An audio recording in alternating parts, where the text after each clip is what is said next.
Excuse me. Are y'all ready? Can I have your attention, please? I told you I'd be back. Oh, no. I know you missed me, baby.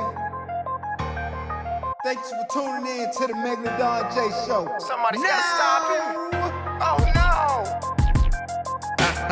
Somebody please call the hospital. Call the hospital. What's up? It's your boy, Ncaa.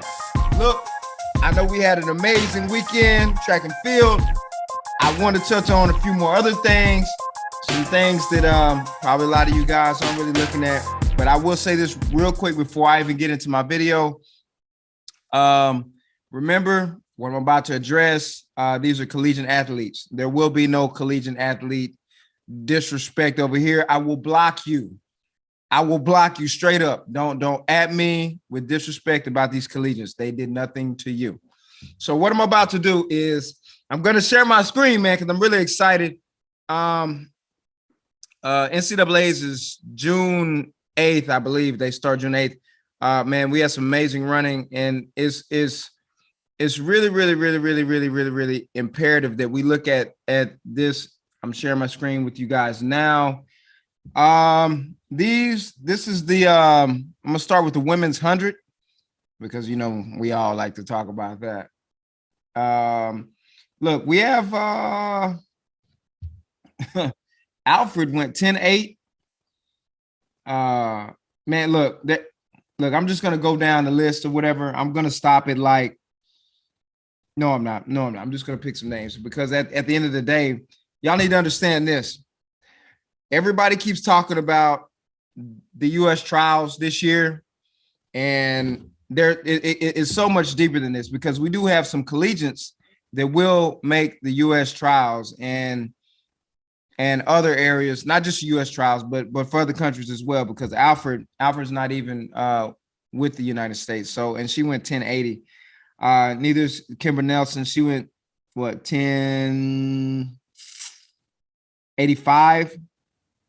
So this is something that we need to really start looking at because they're going to make it to the trial. So these are also spots that our U.S. young ladies are going to have to compete for a spot.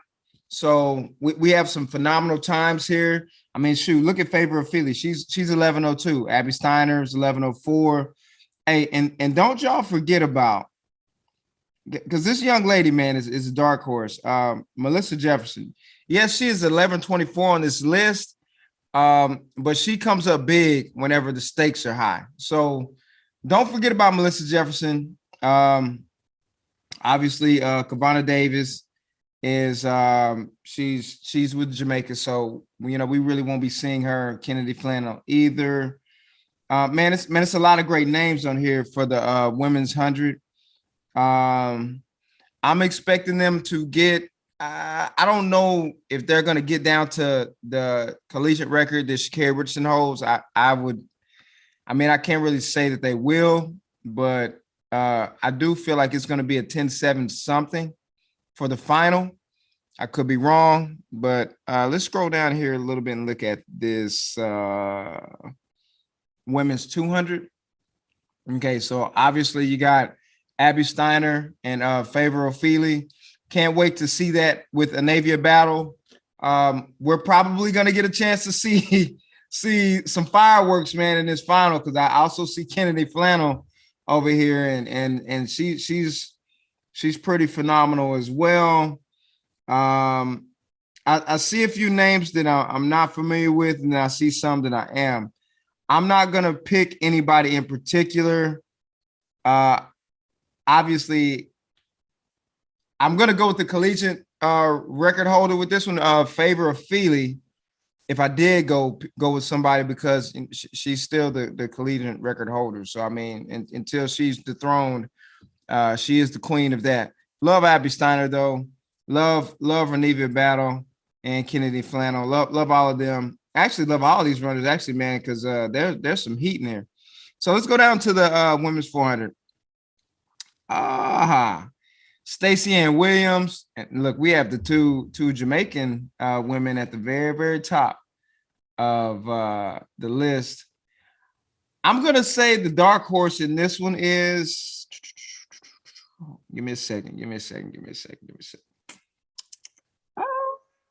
Where'd she go? I just seen her name the other day.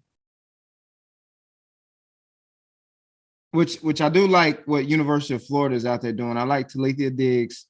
She's a phenomenal athlete. There she goes. Taylor Mason. Y'all don't sleep on Taylor Mason. Taylor Mason gets down, okay? Taylor Mason gets down. Y'all don't sleep on Taylor Mason. She's definitely has a different type of something about herself. Y'all don't sleep on Taylor Mason or Alexis Holmes. Alexis Holmes has been running well as well. There's a lot of 50s on this list, man. So again, what I'm saying is we gotta take into account of what these collegiate young lady, how much pressure that they're going to be putting on our regular pros. Okay, so you got to think whenever they get to the U.S. trials or whatever trials they're at, they're going to be putting pressure on these runners. So you see all those 10.8s, all those 22 O's, 22 1s, 22 5s, or whatever. They're going to be putting pressure on the pros, man, to compete, man. Y'all can't just look at these times and be like, oh, well, so-and-so is only running this 10 whatever, and just assume that they're going to make it in the top tier. Because I'm going to tell you something. Y'all are sleeping on, I'm sorry. Got choked up. Y'all are sleeping on Tiana Daniels. Remember, after a long season, a couple years ago, after a long season, we had SHA'CARRI Richardson, who clocked the the collegiate record in the 100 meters with the 10.72, right? Tiana Daniels was in that same heat. So was Angie Ellis.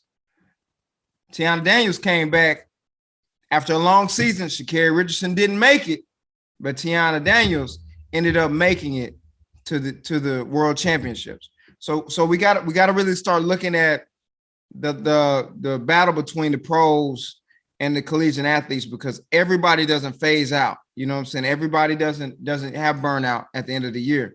So I wanted to touch on that. I wanted to show y'all this list. It's an amazing list. And I think I'm fixing to put up the men's list, and we can go through there and look at that, because everybody keeps inboxing me about about Michael Williams, and you know, we'll take a look at that too.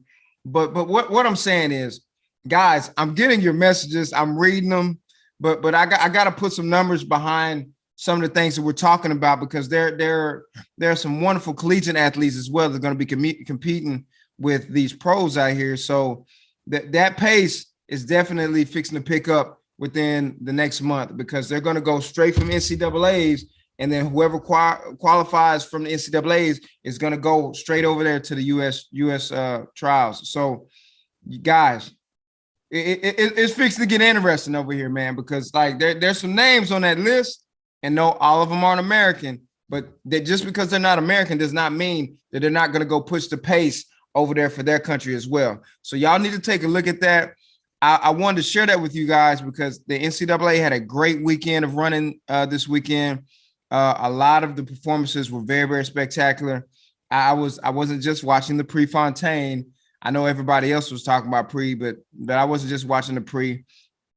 And I was actually bouncing back and forth from pre and the Western semis and Eastern semis, all of that. I was looking at all of that. Meg don't miss nothing, baby. I don't miss nothing. So check this out, man. I'm going to be getting back with you guys, and we're going to be talking about some things.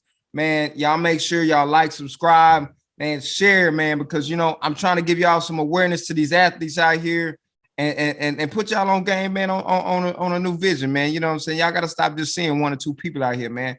Hey, like I always say, I love all our pros, man, but we got some collegiate killers out here, man. Straight up. There's some killers out here, man. And they're going to compete with these pros, man. So y'all make sure y'all get with your boy. It's your boy, Megalodon J. I'm just dropping on a holiday.